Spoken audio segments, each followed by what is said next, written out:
Good evening दोस्तों, मैं करण कौशिक आज आपके सामने हरियाणा जीके की नेक्स्ट क्लास लेके हमारी 8 क्लास हो चुकी है। अब हम नेक्स्ट क्लास की बात करते हैं हरियाणा जीके की।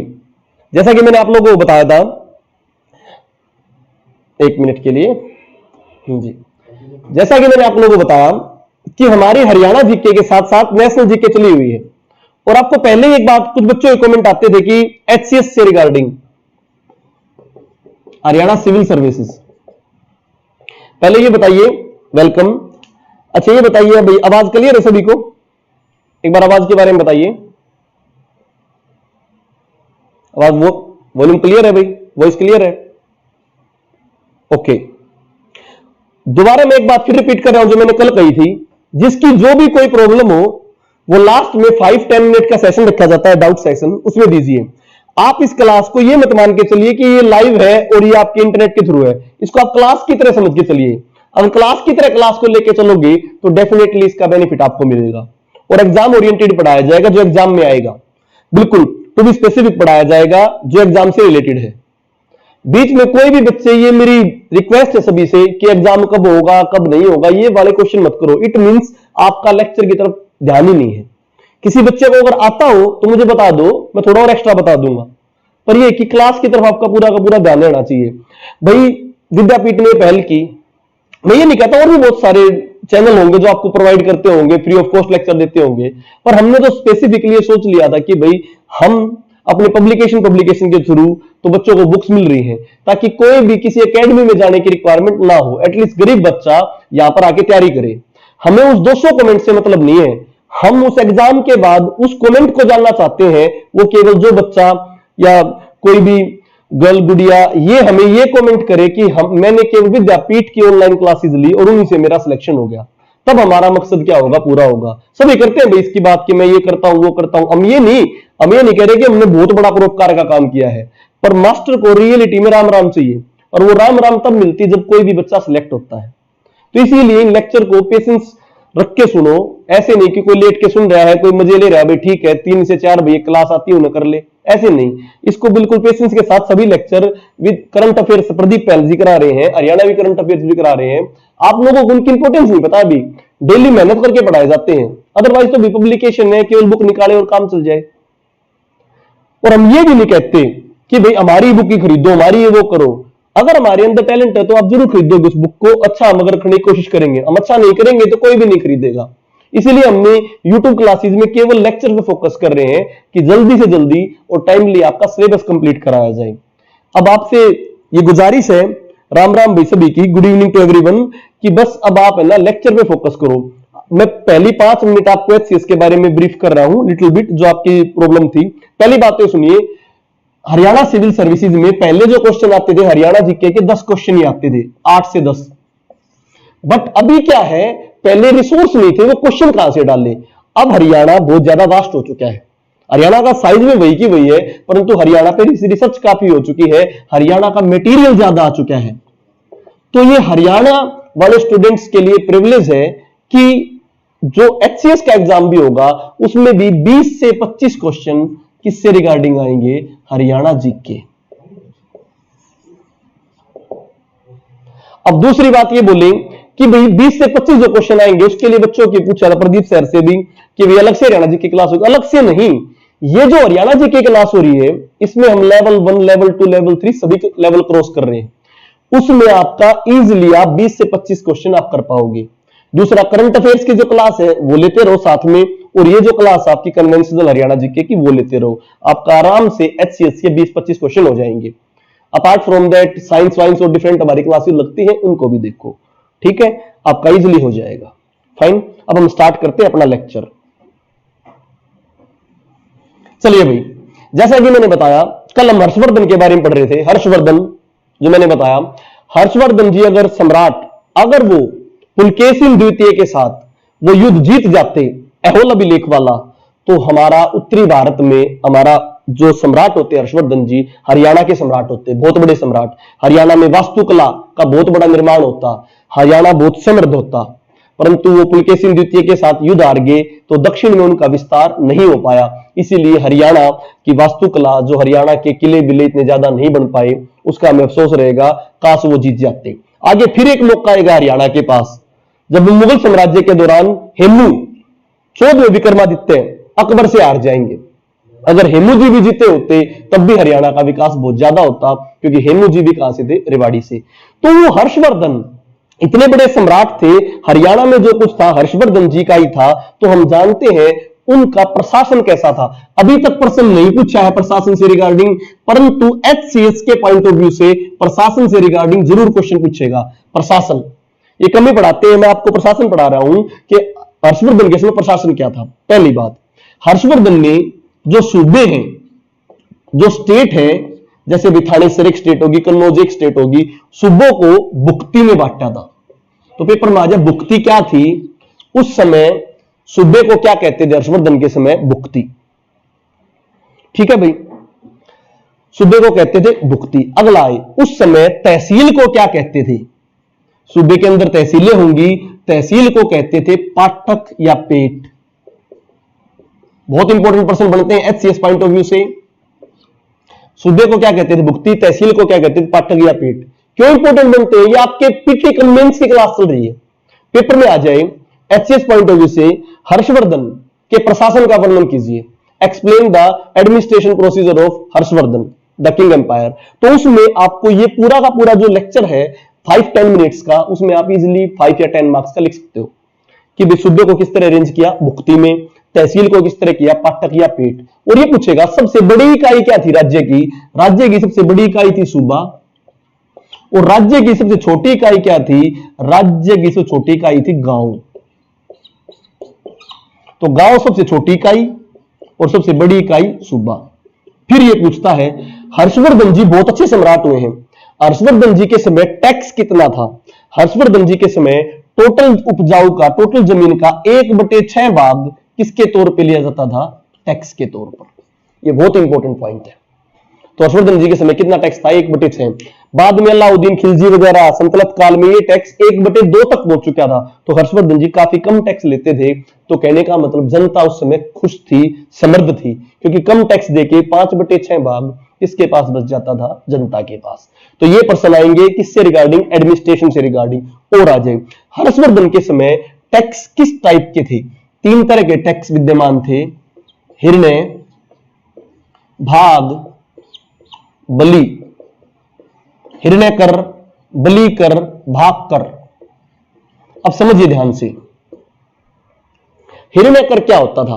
हिरण्य टैक्स वो टैक्स होता था जो डायरेक्ट नगद रूप में लिया जाता था, जैसे मुद्रा के रूप में लिया जाए, नगद जो टैक्स लिया जाता था, जैसे ही टाइम हो वो टैक्स लिया जाए नगद रूप में, उस टैक्स को क्या कहते थे, हिरण्य टैक्स, नगद रूप में लिए जाने वाला कर। ये वो पर्सन है, आज का जो पोर्शन है वो पोर्शन है, जब भी एग्जामिनर पूछेगा तो आप लोगों का 1 नंबर आएगा। 2 नंबर का क्वेश्चन होगा, 2 नंबर आएंगे, और बच्चों की नहीं आ पाएंगे। जर्नली बुक्स वगैरह में डिटेल नहीं है जो मैं आपको पढ़ा रहा हूं, बहुत इंपॉर्टेंट है। तो हिरण्य नामक कर होता था जो नगद रूप से लिया जाता था। दूसरा कर होता था भाग कर। भाग वो कर होता था, ध्यान से समझिए, भाग कर वो होता था जो अनाज के रूप में लिया जाता था, अपनी उपज का भाग, अनाज, क्योंकि उस समय टैक्स जो है भूमि कर के रूप में ही होता था। तो अनाज कर, भाग कर अनाज के रूप में। Clear to you. अगली बात देखिए, बलि कर। बलि कर होता था राजा को उपहार के तौर में जो मिलता था। दूसरी रियासत के राजा या व्यापारी वर्ग या कोई भी वर्ग जो राजा को उपहार के रूप में टैक्स देते थे, उस टैक्स को बोलते थे बलि कर। Clear to you. तो बलि कर उपहार के रूप में दिया जाने वाला कर, भाग कर अनाज के रूप में दिया जाने वाला कर, हिरण्य कर नगद रूप में दिया जाने वाला कर। अब एक बात सोचिए, आपने बहुत सारी वीडियो देखी होंगी इनसे रिगार्डिंग, हरियाणा जीके से रिगार्डिंग। मैं ये नहीं कहता कि वो अच्छी नहीं है, बहुत अच्छी है, परंतु मैंने वीडियो में केवल एक बात देखी, जब भी कभी देखता था सब में वही मेले या कोई और टॉपिक कराते रहते थे, वो पीटी पॉइंट ऑफ व्यू से। क्योंकि अब एचसीएस भी आ चुका है तो आपको मेंस पॉइंट ऑफ व्यू से भी पढ़ना है, और आपका पीटी का एक भी क्वेश्चन ना जाए। साथ के साथ आपका सब इंस्पेक्टर और कांस्टेबल का वो क्वेश्चन जो आपको 25 में से 24-23 नंबर लेके आएगा, वो ये प्रश्न है। ये देखना आपने। अब इस क्वेश्चन से जिस तरह मैंने एक्सप्लेन किया है, इससे आप 5 या 10 नंबर का मेंस में डिस्क्रिप्टिव क्वेश्चन लिख सकते हो हर्षवर्धन के एडमिनिस्ट्रेशन के बारे में। कंपटीशन में कुछ भी पूछ सकता है, इसलिए मैं डिटेल में करा रहा हूं। मेले हैं, मंदिर हो तो कोई भी करा देगा, बुक में लिखे हुए हैं, पर इनको समझना कैसे है, ये टैक्स सिस्टम कैसे थे, क्योंकि हर्षवर्धन एक बहुत बड़े किंग थे जिनका बहुत बड़ा एम्पायर था। Clear to you? 5 नंबर में अगर मेंस में भी आ जाए तब भी लिख सकते हो, और कांस्टेबल में और एसआई में जब भी कभी नया प्रश्न बनेगा तो इन्हीं में से प्रश्न बनेगा। क्लियर भाई? तो ये पूरा होगा भाई। राज्य को भुक्ति बोलता था, तहसील को पाठक या पेट, गांव सबसे छोटी इकाई थी, कितना टैक्स लेता था 1/6। छोटी इकाई सबसे क्या थी? गांव। कितने प्रकार के टैक्स विद्यमान थे? 3 प्रकार के। हिरण्य कर नगद रूप में लिए जाने वाला कर, भाग कर अनाज के रूप में लिए जाने वाला कर, बलि कर उपहार के रूप में लिया जाने वाला कर। क्लियर भाई? ये हमारा हमने क्या पढ़ा? एडमिनिस्ट्रेशन। आगे देखिए, अब हम बात करते हैं हर्ष के समय साहित्य सर्जन। साहित्य सर्जन हर्ष के समय, art and culture, art and culture साहित्य सर्जन।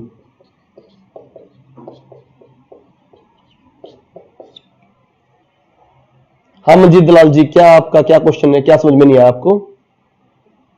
अच्छा एक बार फिर रिपीट करूं, एक बार फिर रिपीट कर देता हूं।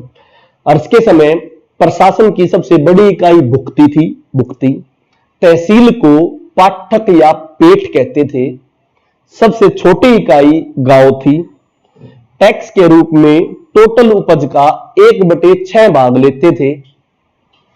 अब मैं बात करता हूं कितने प्रकार के टैक्स थे? 3 प्रकार के टैक्स थे।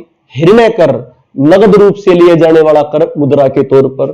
भाग कर टोटल जो उपज हुई है उसमें अनाज के तौर पर लिए जाने वाला कर भाग, के भी कुछ भाग किसका है? राजा का।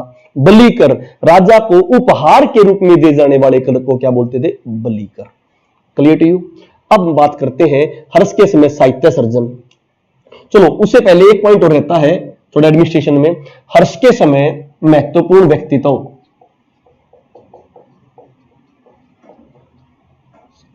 महत्वपूर्ण व्यक्तित्व ध्यान से समझना। महत्वपूर्ण व्यक्तित्व में सबसे पहले सिंहनाद। हम सभी को पता है सिंहनाद कौन थे भाई? हर्ष के सेनापति थे। जब हर्ष 15 वर्ष की आयु में, 15 वर्ष की अल्प आयु में सम्राट बने थे तो किसके कहने पर बने थे? सिंहनाद सेनापति के कहने पर। तो महत्वपूर्ण व्यक्तित्व में आ गया सबसे पहले सिंहनाद।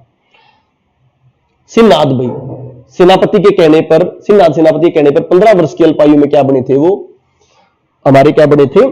सम्राट। अगला जो प्रश्न है, हर्ष का जो प्रधानमंत्री था, पीएम जो था प्रधानमंत्री, वो चंडी थे। चंडी थे। उनके क्या थे भाई? चंडी भी भंडी भी बोलते हैं इनको, दोनों कंफ्यूजन अभी क्योंकि इतना एक्सप्लेन मैंने नहीं किया। चंडी या भंडी को इनको क्या बोलते थे? इनका प्रधानमंत्री बोलते थे। ये उनके मामा के पुत्र थे। अगला पॉइंट, चंडी या भंडी, ये नाम अभी क्लियर नहीं है भाई, इसलिए मैंने दोनों नाम लिख दिए, चंडी या भंडी, कोई भी ऑप्शन में आए। अगली बात बोलूं मैं, हर्ष का जो विदेश मंत्री था, जो विदेशी कार्य करते थे, वो अवंती थे। अवंती। ये मैं कहां से पता लगा? शिलालेखों से भाई। तो हर्ष के एडमिनिस्ट्रेशन में 3 महत्वपूर्ण व्यक्ति थे। पहला कौन सा भी? सिंहनाद, उनके सेनापति। प्रधानमंत्री भंडी या चंडी, और विदेशी मंत्री कौन से थे? अवंती। क्लियर भाई? पीएम भंडी या चंडी, ये अलग अलग कई जगह भंडी दिखाते, कई जगह नेट पे चंडी दिखाते हैं, इसलिए मैंने दोनों नाम लिख दिए। विदेश मंत्री कौन थे? अवंती। ये बहुत इंपॉर्टेंट प्रश्न बन सकता है आपके एडमिनिस्ट्रेशन पॉइंट ऑफ व्यू से। अगला पॉइंट देखिए, साहित्य सर्जन। हर्ष स्वयं में कुछ कोटि के कवि थे। हर्ष की जो रचनाएं हैं वो 3 हैं, रत्नावली, प्रियदर्शिका, नागानंद, इसको नागफणी भी बोल देते हैं। ध्यान से समझना, याद रखने का मैं बताता हूं। हर्ष स्वयं में कुछ कोटि के कवि थे। हर्ष के लिए, हर्ष की प्रिय रतन लेने गई और वहां पर उसको नाग ने डस लिया। क्या बोला मैंने? हर्ष की प्रिय रतन लेने गई और वहां पर किसने किसको डस लिया? नाग ने। तो ये तीनों जो काव्य कृतियां हैं, ये तीनों काव्य कृतियां स्वयं हर्ष ने लिखी हैं। तो हर्ष द्वारा लिखी गई 3 काव्य कृतियां, 3 काव्य कृतियां कौन सी भाई? हर्ष की प्रिय, नाग लेने रतन लेने गई और किसने डस लिया? नाग ने। प्रियदर्शिका, रत्नावली और नागानंद या नागफणी, ये तीनों जो काव्य सर्जन है किसने किए? स्वयं हर्ष ने। क्लियर भाई? आगे चलते हैं। अब हम बात करते हैं साहित्य सर्जन। साहित्य सर्जन का नेक्स्ट पॉइंट जो करते हैं, हर्ष के बारे में हर्ष चरित्र। हर्ष चरित्र स्वयं हर्ष ने नहीं लिखा है, हर्ष चरित्र हर्ष के दरबारी कवि बाणभट्ट ने लिखा है। हर्ष के दरबारी कवि बाणभट्ट ने क्या लिखा है? हर्ष चरित्र। बहुत इंपॉर्टेंट प्रश्न बनता है। हर्ष की प्रिय रतन लेने गई, रतन मोती लेने गई और वहां पर किसने डस लिया? नाग ने। ठीक है, कैसे भी याद कर लो जो तुम्हारा मन लगे। तो भाई हर्ष के दरबारी कवि थे बाणभट्ट, उन्होंने उनका हर्ष का जीवन काव्य लिखा, जीवन चरित्र, उसको क्या बोलते हैं? हर्ष चरित्र। बहुत बार पेपर में आता है। हर्ष चरित्र हर्ष ने नहीं लिखा, उसके दरबारी कवि किसने लिखा है? बाणभट्ट ने। क्लियर? अगला जो इंपॉर्टेंट पॉइंट आता है, ध्यान से समझना, बहुत ज्यादा इंपॉर्टेंट पॉइंट है वो, पेपर में आ जाए। हर्ष के दरबार में कौन कौन से कवि थे? ऑप्शन देता हूं मैं। हर्ष के दरबार में कौन कवि थे? Option A Banabhatta, option B Mayur, option C Diwakar, option D अविनसांग, ऑप्शन ई इनमें से कोई नहीं,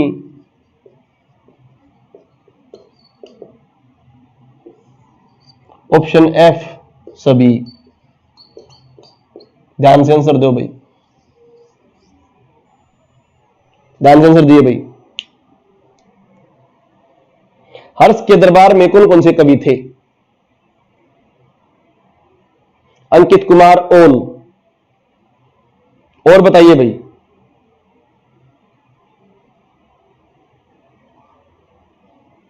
ओल सभी थे। शाबाश। देखो समझो ध्यान से, हम जनरली बाणभट्ट को पढ़ते हैं, बाणभट्ट के अलावा सभी मयूर, दिवाकर, हविनसांग सभी किसके कवि थे? दरबारी कवि थे, सभी के सभी। All F. क्लियर भाई? एबीसीडी चारों के चारों थे, तो एफ आएगा। बस बस बस, शाबाश शाबाश, हो गया है। ठीक है, अब दोबारा देखो, ये बस मैंने याद कराने के लिए था ताकि याद हो जाए। ऑप्शन क्वेश्चन दिखता है तो याद रह जाते हैं, इसलिए मैंने क्वेश्चन फॉर्मेट में लिखा, अदरवाइज मैं डायरेक्ट भी लिख सकता था। ठीक है भाई? तो चारों बाणभट्ट, मयूर, दिवाकर, इंसान, चारों किसके थे? हर्ष के दरबारी कवि। आगे देखिए अब इंपॉर्टेंट पॉइंट।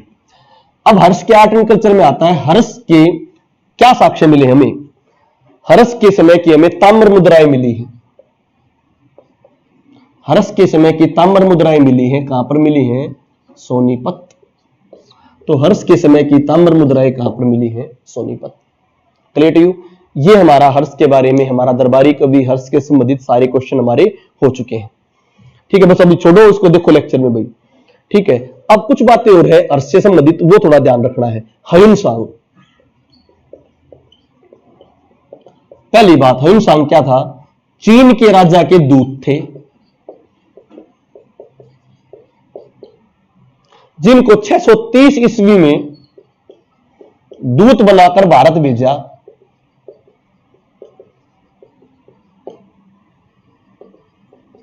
पहले नालंदा विश्वविद्यालय गए और हर्ष की ताम्र मुद्राएं सोनीपत से मिली।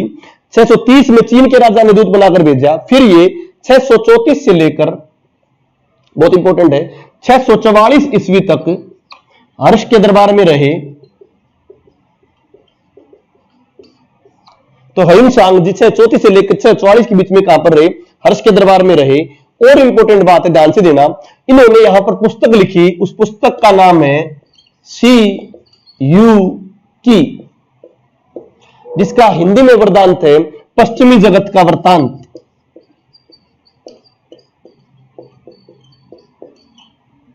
पश्चिमी जगत का वृत्तांत। तो हविनसांग से संबंधित यहां पर प्रश्न आ सकते हैं, जो मैंने आपको इंपॉर्टेंट बताए हैं, ध्यान से समझना। हविनसांग जी कौन थे?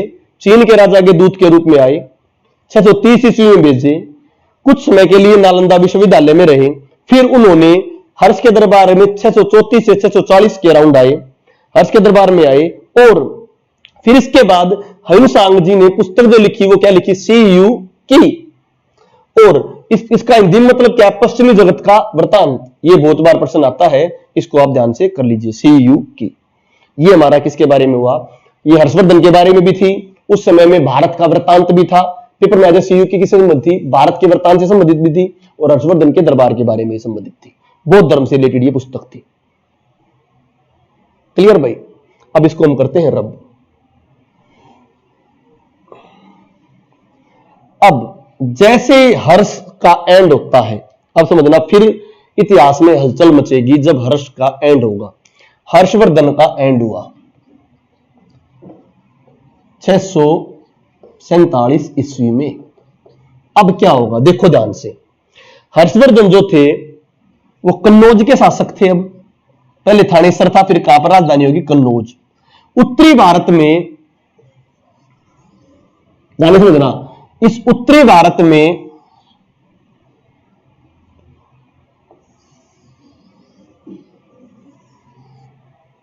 ये वाला पोर्शन, उत्तरी भारत खाली हो गया, कन्नौज।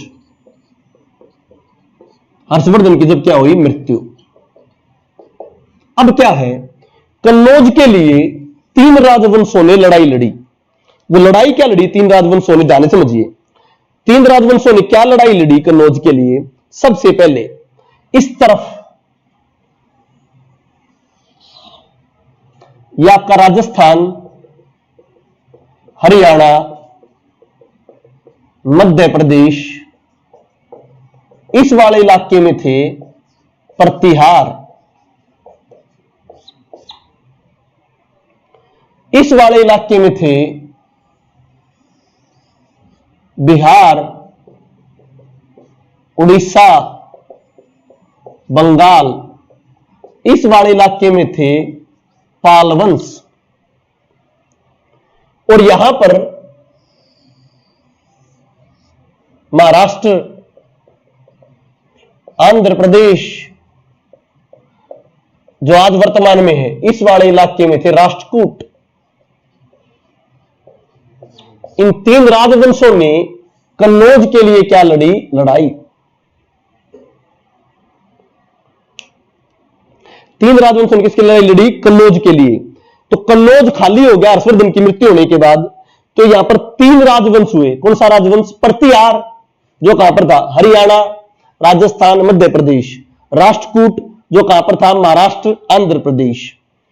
और परली तरफ बिहार, उड़ीसा और बंगाल में कौन सा वंश था, पाल वंश। इन तीनों वंशों ने किसके लिए लड़ाई लड़ी, कन्नौज के लिए संघर्ष लड़ते रहे। 8वीं 9वीं शताब्दी में ये लड़ते रहे, 8वीं 9वीं शताब्दी तक लड़ते रहे भी कन्नौज के लिए। स्टार्टिंग की जो जीत है वो राष्ट्रकूटों की हुई, परंतु अंतिम रूप से जीत किसकी हुई, प्रतिहारों की। ये नेशनल पॉइंट ऑफ व्यू से इंपॉर्टेंट है। स्टार्टिंग में किसकी जीत हुई भाई, राष्ट्रकूटों की, और अंतिम रूप से जीत किसकी हुई, प्रतिहारों की। जैसे ही फिर अंकुर जैन जी आरएएस का एग्जाम फिर मैं देने ही नहीं गया, कैंसिल ही कर दिया, क्योंकि दिल्ली जाकर अपनी बुक्स वगैरह परचेज की एचसीएस के लिए। ठीक है, आराम से बताएंगे। मैंने बोला था बीच में मत पूछा करो, कोई भी क्वेश्चन बाद में पूछा करो। ठीक है, अब चलो भाई यहां पे देखो ध्यान से। तो मैंने बताया आपको कि मध्य प्रदेश, बिहार जो आपका पाल वंश, राष्ट्रकूट वंश और प्रतिहार, ये तीनों की लड़ाई लड़ी कन्नौज के लिए। सबसे पहले तो राष्ट्रकूट जीता पहला युद्ध, 6 संघर्ष हुए लगभग, और उसमें से अंतिम संघर्ष किसने जीता, प्रतिहार ने। अब मैं बताता हूं, तो हमारे यहां पर हरियाणा में कौन सा वंश होगा, प्रतिहार। Clear to you. अब प्रतिहार को पढ़ते हैं हरियाणा में, ध्यान से समझना। ये मैंने बताया प्रतिहार राष्ट्रकूट क्या थे।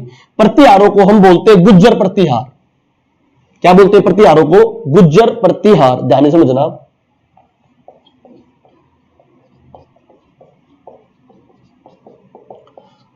तो 8वीं व 9वीं शताब्दी में, कभी पेपर में आ जाए 8वीं और 9वीं शताब्दी। 8वीं शताब्दी का मतलब है 700 से लेकर 800 के बीच में। 9वीं शताब्दी का मतलब है 800 से लेकर 900 के बीच में। 9वीं शताब्दी, 8वीं शताब्दी, इस दौरान हरियाणा में क्या था, प्रतिहार वंश। अब देखना प्रतिहार वंश किस तरह था, ध्यान से समझना। प्रतिहार वंश के में क्या साक्ष्य मिले, पहला प्रश्न तो प्रतिहार वंश का संस्थापक कौन था, वत्सराज। अब हरियाणा में क्या साक्ष्य मिले देखना। एक अभिलेख से नागभट्ट द्वितीय जो प्रतिहार राजा हुए हैं उसके अधीन हरियाणा के उसके अधीन होने के प्रमाण मिले हैं।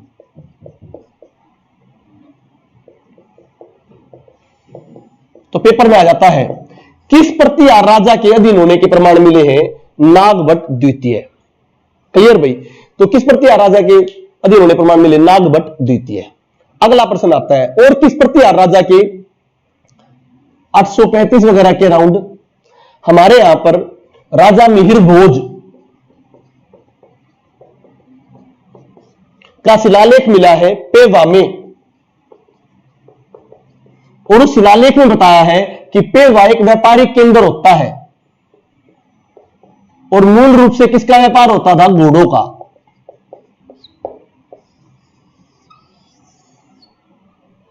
तो 806 ईस्वी में एक शिलालेख मिला, उसमें तो यह पता लगता है कि हरियाणा किसी समय पर नागभट्ट द्वितीय नामक प्रतिहार राजा के क्या था? अधीन। तो नागभट्ट द्वितीय के भी लेख से क्या पता लगता है कि हरियाणा किसी नागभट्ट द्वितीय राजा के अधीन था। और पेवा का जो अभिलेख मिलता है वो किस प्रतिहार राजा का मिलता है? मिहिर भोज का। उस अभिलेख में क्या बताया गया है कि हरियाणा में पेवा नामक जगह, पेवा कहां पर है? कुरुक्षेत्र में। पेवा नामक जगह एक व्यापारिक केंद्र होता था, और वो व्यापारिक केंद्र किसके लिए होता था? घोड़ों के लिए। विकास नरवाल जी, जैसा कि मैंने बताया लेक्चर वो अभी तक कंफर्म नहीं हो पाया है ब्रोशर। जैसे ही ब्रोशर आ जाएगा, ब्रोशर के लिए हम दिन रात मेहनत कर रहे हैं, वैसे ही आपको बुक्स की डिटेल में दे दूंगा।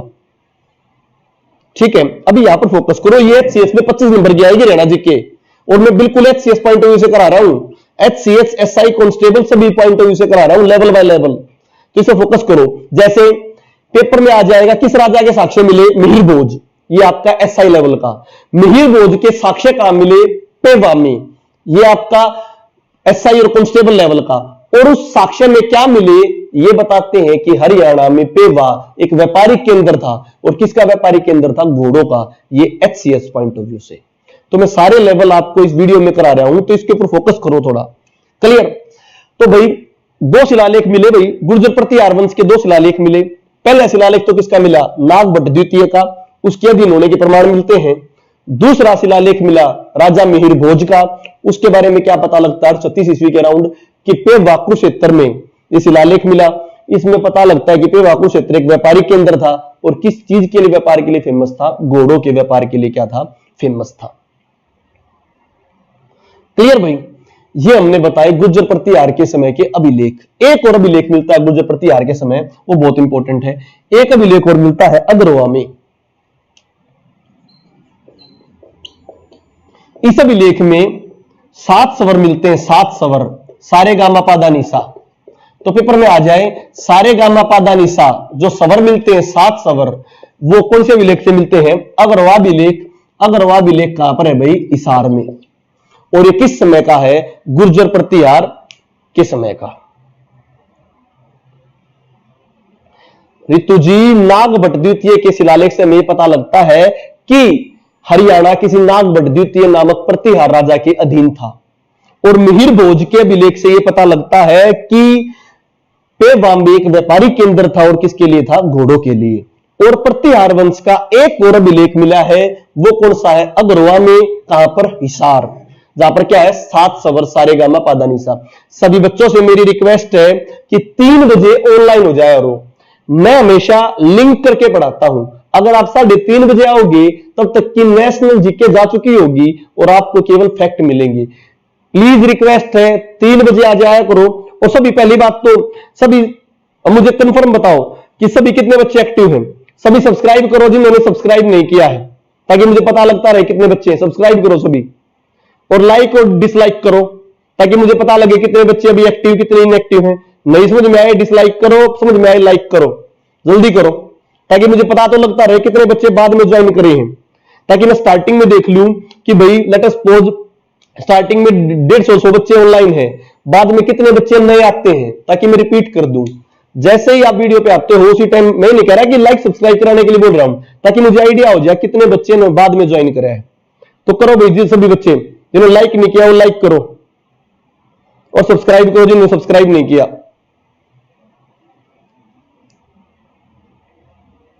ऑलरेडी जिन्हें सब्सक्राइब कर दिया कोई जरूरत है वो नोटिफिकेशन बेल आइकन दबाए ताकि वीडियो आते हैं इनको पता लग जाए। और 3 बजे क्लास होती है मेरी, जब कभी 3 बजे क्लास नहीं होगी, आज जब भी कभी 3 बजे क्लास नहीं होगी आपको बता दिया जाएगा, ठीक है।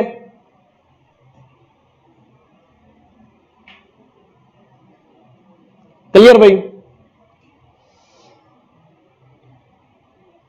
हाँ भाई, जैसे वो कह रहे थे ध्यान से देखो, जो भी चीजें कराई जाएगी ये पढ़ाई है, पढ़ाई में कष्ट होता है। अगर आप लोग दिन रात इसको करोगे ना, समझ में आ जाएगी जब लेक्चर, तो आपको आपके क्वेश्चन सोल्व होने लग जाएंगे। जब आप मेहनत करोगे आपको पता लग जाएगा, आपके प्रश्न सोल्व होंगे। मुझे भी कोई शौक नहीं है गुज्जर प्रतिहार ये वाली सारी बातें बताने की, परंतु एग्जाम में सारी चीजें आएंगी। सोन प्रजापति जी, चलो एक बार फिर बता देता हूं गुज्जर प्रतिहार का, जब तक के लिए जिन बच्चों ने लाइक नहीं किया सब्सक्राइब नहीं किया वो कर लो, और एक बार फिर बताता हूं मैं। जब हर्षवर्धन की मृत्यु हुई तो कन्नौज खाली रह गया, तो कन्नौज के लिए तीन राजवंशों में लड़ाई हुई। एक राजवंश था प्रतिहार, गुर्जर प्रतिहार, वो आपका था मध्य प्रदेश राजस्थान हरियाणा। एक राजवंश था राष्ट्रकूट, जो आपका था महाराष्ट्र और आंध्र प्रदेश। एक राजवंश था पाल, जो आपका था उड़ीसा, पश्चिम बंगाल और बिहार। तीनों में लड़ाई हुई कन्नौज के लिए, लगभग 6 संघर्ष हुए। पहले संघर्ष में राष्ट्रकूट जीत गए, परंतु अंतिम संघर्ष तक प्रतिहार जीतते थे। उन प्रतिहारों का हमारे हरियाणा में साक्ष्य मिलते हैं। 2 मेनली शिलालेख मिलते हैं। पहला शिलालेख नागभट्ट द्वितीय का, जिससे पता लगता है कि हरियाणा किसी नागभट्ट द्वितीय प्रतिहार राजा के अधीन था। एक शिलालेख मिलता है मिहिर भोज का, जिससे पता लगता है कि मिहिर भोज का शिलालेख अभिलेख हमें मिला था पेवा कुरुक्षेत्र में। उससे पता लगता है कि पेवा कुरुक्षेत्र एक व्यापारिक केंद्र था, और किस चीज का व्यापार होता था? घोड़ों का। उसके अलावा एक अभिलेख और मिला है अग्रवा अभिलेख, जो कहां पर है? हिसार में। उसमें संगीत के 7 स्वरों का क्या है? वर्णन। क्लियर भाई? ये मैंने दोबारा रिवाइज करा दिया, पर सभी से रिक्वेस्ट है कि सभी 3 बजे आ जाया करो। बार बार रिवाइज कराएंगे तो जो ऑलरेडी 3 बजे आ चुके हैं उनके लिए वो लॉस हो जाएगा, ठीक है। तो 3 बजे आ जाया करो। देखो बेटा, आप 3 बजे के बाद आओगे, चलो मैं एज ए टीचर आपको रिपीट कर दूंगा, पर उन बच्चों की सोचो जो 3 बजे आए हैं, उनके लिए रिपीट होगा बार बार, तो उनके लिए तो एक्स्ट्रा हो जाएगा, उनके लिए तो लेक्चर बोर हो जाएगा। तो प्लीज आप 3 बजे आ जाया करो, ठीक है। अब हम स्टार्ट करते हैं आगे। नागभट्ट के शिलालेख के साक्ष्य नहीं मिले हैं भाई, वैसे दिल्ली से जानकारी मिली है ये कि नागभट्ट नामक के अधीन था। क्लियर भाई? अब हम स्टार्ट करते हैं आगे। अब फिर क्या हुआ भाई? देखो, तो प्रतिहार राजा कहां गए? कहते हैं कि प्रतिहार जो राजा है, प्रतिहार राजा, इन्हीं प्रतिहारों से राजपूतों का जन्म हुआ है। मार्कस देना। इन्हीं प्रतिहारों से राजपूतों का जन्म हुआ है।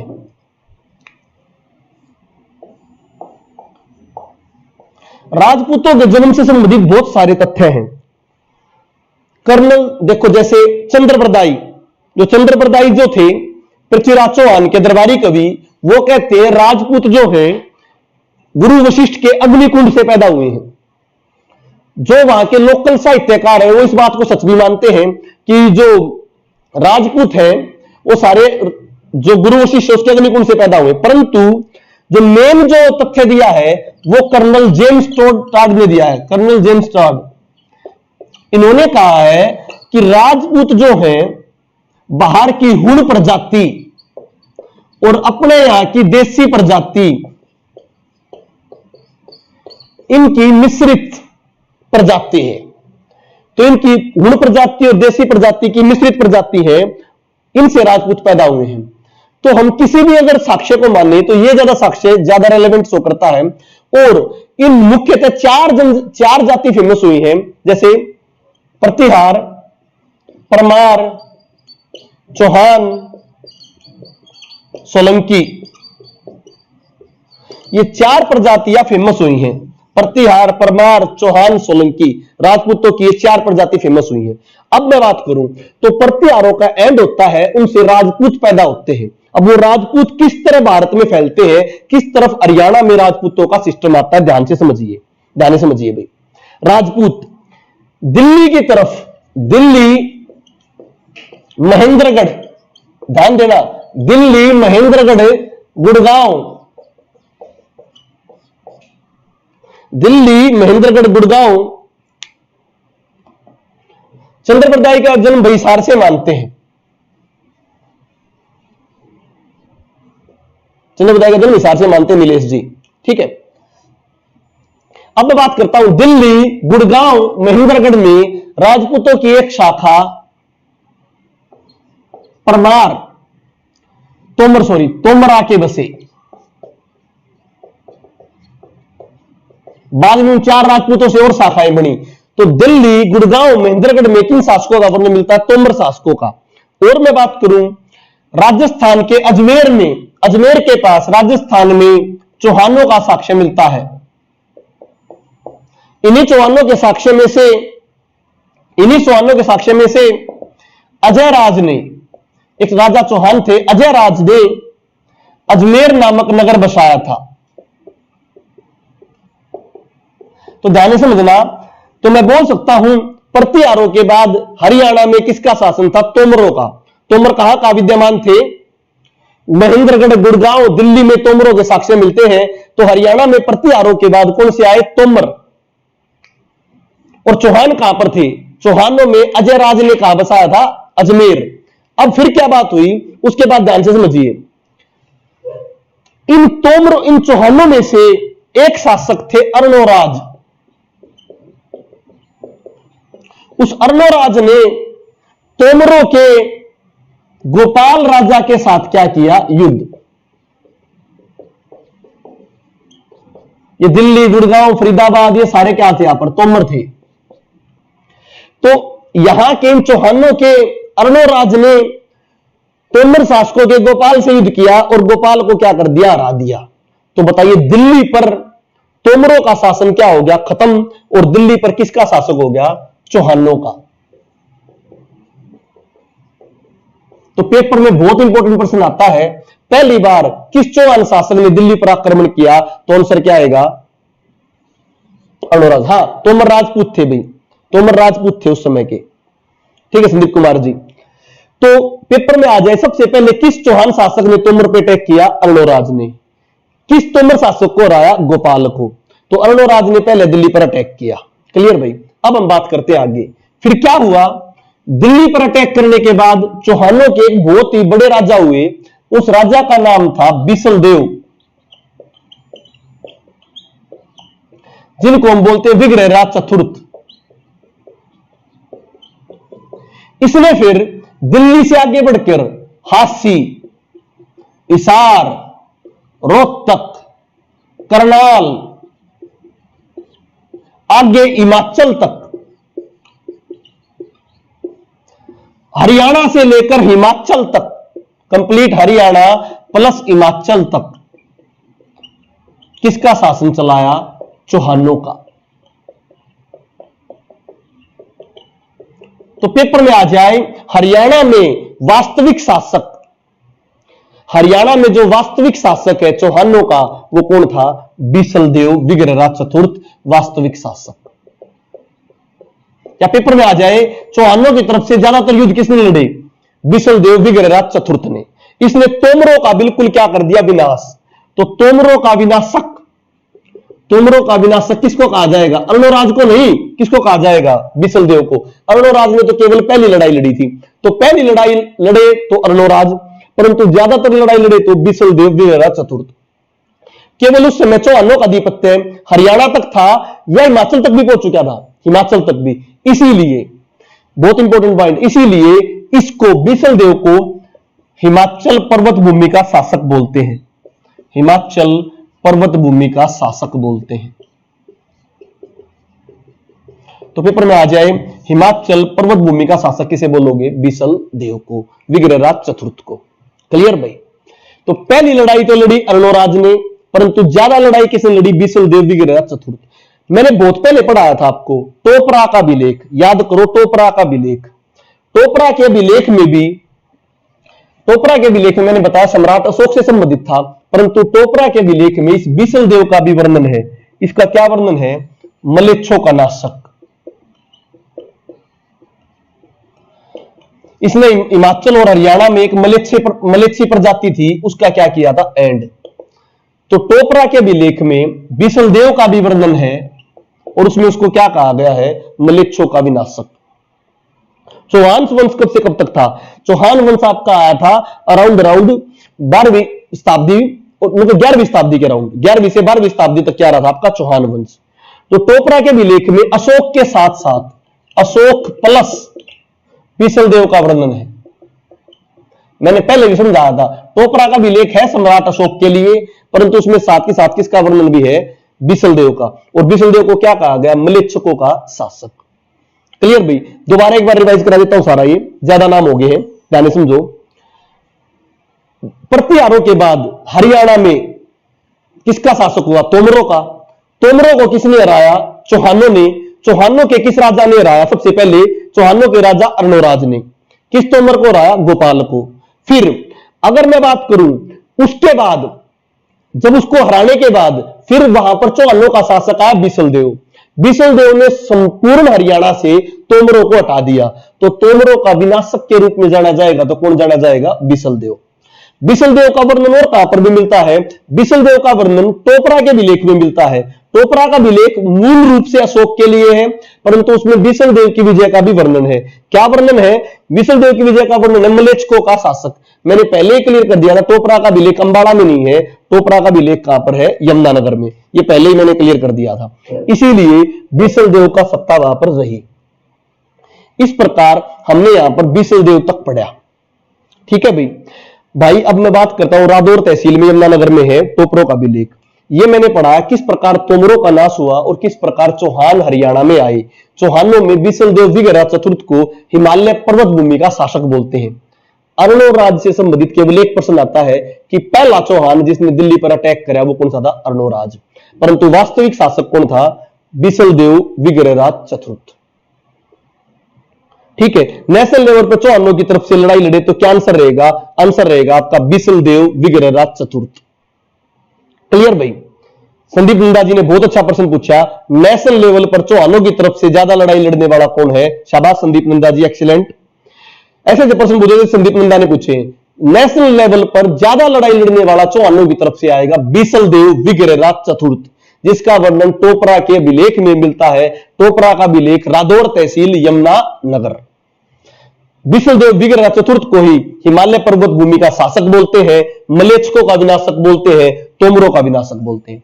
इसके बाद हमारे यहां पर राजा आएगा पृथ्वीराज चौहान तृतीय, जिसके बारे में हम कल डिटेल में पढ़ेंगे। पृथ्वीराज चौहान तृतीय, गोरी का आक्रमण और बहुत सारी चीजें। ठीक है भाई, अब मैं इसको रब करता हूं, जिसके अब कोई डाउट हो पूछो भाई मेरे से, कोई भी डाउट हो पूछो। अगर आप लाइव क्लास रेगुलर लोगे, सिस्टमेटिकली लोगे, सब कुछ समझ में आ जाएगा। पूछो भाई, कोई भी डाउट हो किसी का पूछिए। आप रेगुलर लो, देखो अगर रेगुलर नहीं लोगे तो ऐसे दिखेगा, आपको कुछ समझ में नहीं आएगा। रेगुलर लोगे ईच एंड एवरी पॉइंट समझ में आएगा। ध्यान से कॉपी पेन लेके बैठा करो। नहीं, पीके सेमार जी अंबाला में नहीं था उस समय, यमुनानगर बना नहीं था। बुक्स वाले चेक नहीं करते हैं और वो दोबारा का दोबारा क्या करते हैं, वही चीज डाल देते हैं। रियलिटी में वो जो भी लेख मिला है वो रादौर तहसील यमुनानगर में है। उस समय यमुनानगर अलग जिला नहीं बना था, इसीलिए वहां पर अंबाला दिखाते हैं।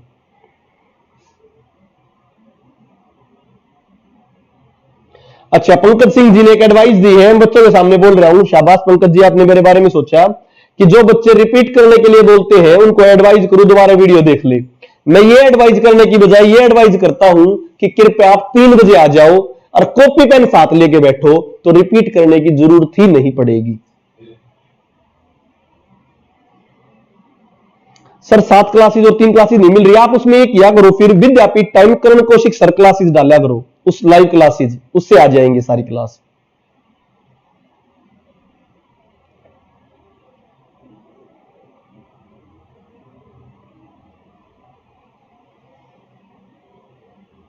हाँ भैया, अश्विनी बेनीवाल ने ऑडिटर के इंटरव्यू में पूछा था हिसार किस मुगल शासक का जन्म स्थान है। रियलिटी में किसी मुगल शासक का जन्म स्थान नहीं है हिसार। परंतु अगर वो ऑडिटर के इंटरव्यू में अगर आपसे पूछता है कि हिसार किसका शासक, किस शासक का जन्म स्थान है, तब आप बोल सकते हो हुमायूं वगैरह का, अदरवाइज कहीं किसी का नहीं है। क्योंकि जो अमरकोट के 70 साल पाकिस्तान की तरफ आपके अकबर जी हुए थे, शाहजहां वगैरह दिल्ली के दरबार में हुए थे। साहित्य सर्जन का मतलब है भाई किसी किसी पुस्तक लिखी गई। मंजीत दलाल जी, साहित्य सर्जन का मतलब है पुस्तक लिखी गई। ठीक है सर, और कोई प्रॉब्लम हो तो आप बताइए, वरना हमें अलविदा चाहिए। क्या कह रहे हैं ज्योति महिला जी? सर बता दो, कोई सेंटर नहीं है विद्यापीठ टाइम्स का। सेंटर ना हो तभी तो आपको ऑनलाइन पढ़ा रहे हैं, ताकि पैसे ना लगे, किसी एकेडमी में जाने की जरूरत ना हो। ज्यादा पैसे देने रहे तो हम यहां पर चंदा खोल देंगे, यहाँ पे आके दे जाना फीस के। हम चाहते हैं कि बगैर फीस के ही पढ़ो। बताओ फिर आप फीस लेनी चाहिए क्या? चलो इस बारे में क्वेश्चन है, फीस लेनी चाहिए, फ्री में पढ़ाएं? बहुत बच्चे पूछ रहे थे बार बार सेंटर कौन सा है। बताओ भाई, फीस ले आप फ्री में पढ़ाएं?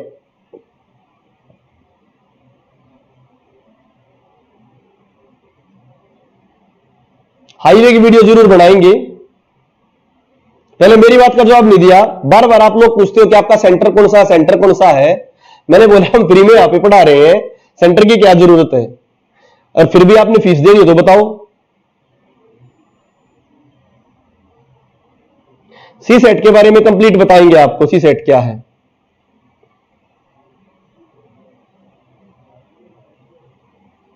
ये नो सर का मतलब है ले लें या फ्री करें? चलो फ्री ही है, ऐसी कोई कॉस्ट नहीं है, फीस नहीं ले रहे किसी से। आगे से मैं पूछा कौन सा सेंटर है। किसी सेंटर में जाने की आपको जरूरत ही नहीं है, आप यहां पे रेगुलर पढ़ो, किसी भी सेंटर में जाने की जरूरत नहीं है। ठीक है, और कोई क्वेश्चन हो तो बताओ भाई। फीस लेने की जरूरत भी नहीं है विशाल कुमार जी, ये बार बार बच्चे बोलते हैं, इसलिए मैंने पूछा था। चलो देखते हैं जॉब के बाद कितने बच्चे याद रखेंगे हमें। Thank you very much. ठीक है, अब अलविदा चाहिए जाने के लिए सबसे, बिल्कुल फ्री पढ़ाएंगे सभी को। अलविदा चाहिए, धन्यवाद।